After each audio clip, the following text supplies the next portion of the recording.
The girl was the youngest inmate in the prison, all because, back then, when her mother was pregnant, she was falsely accused and sent to prison. So the girl grew up and came of age in prison, and today was the day she was released. Her mother didn't feel safe letting her live alone, so she urged her to find her father. So the girl took the photo her mother had given her and went out to look for her father. Soon she arrived at the company where her father worked. She saw a group of people interviewing a young CEO. The girl quickly recognized that the man was her father. Without hesitation, she ran up and called him Dad. The CEO was shocked by this scene, thinking the girl had mistaken him for someone else. But the girl insisted she hadn't made a mistake and took out the photo to show him. But even after seeing his own photo, the CEO still didn't believe her. Seeing this, the girl pulled out some of her hair and told him to do a paternity test. Unexpectedly, the CEO didn't want to waste time on her and turned to leave after speaking. But the assistant nearby didn't think the same way.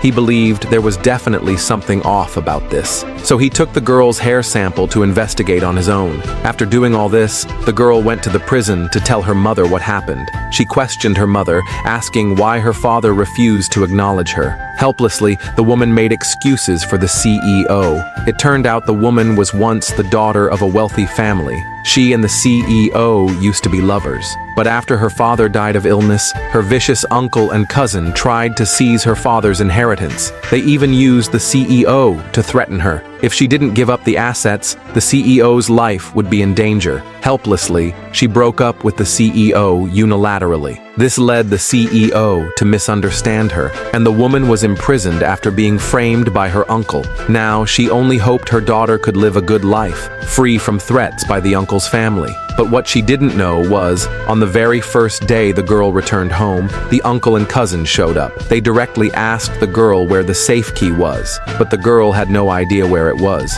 so she just answered honestly. Unexpectedly, the cousin thought the girl was playing games. She got very angry. She even planned to teach her a lesson.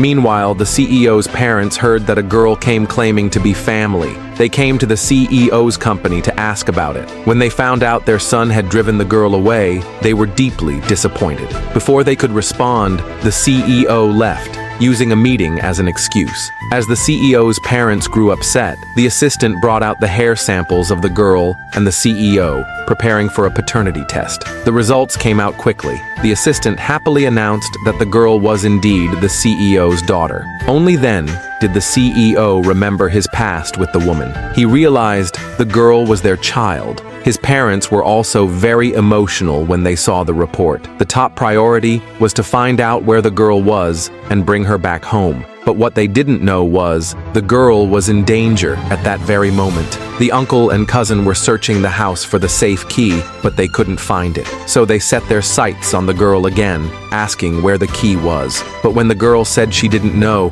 the cousin's face changed instantly. She snatched the photo from the girl's hand and smashed it on the floor. But what they didn't expect was the safe key actually fell out on its own. The girl quickly claimed it as her own, but the two kept closing in on her. At this critical moment, the CEO arrived just in time to stop them. Only then did the CEO acknowledge the girl. He admitted she was his daughter. Seeing his child being bullied, he immediately ordered his people to teach them a lesson. Then he took the girl to the hospital. Fortunately, the girl was not seriously hurt, but the doctor told everyone that the girl was very weak physically due to long-term malnutrition. She needed proper nourishment after going home. However, unaware of the truth, the CEO misunderstood the woman again. He thought she had treated the child poorly, so he told the girl that she wasn't allowed to see her mom again. Then, the CEO took the girl back home. He even prepared lots of gifts for her, but the only thing the girl wanted now was to save her mother.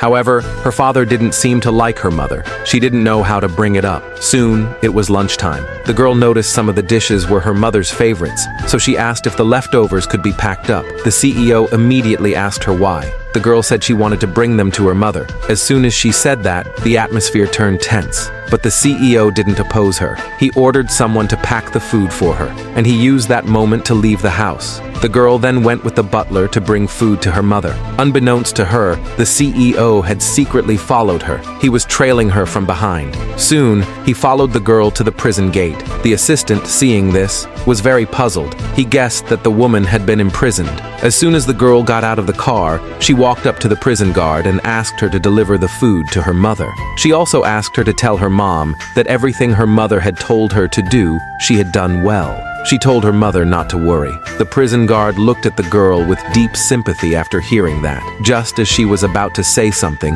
the CEO suddenly appeared and demanded to know what the girl was doing there.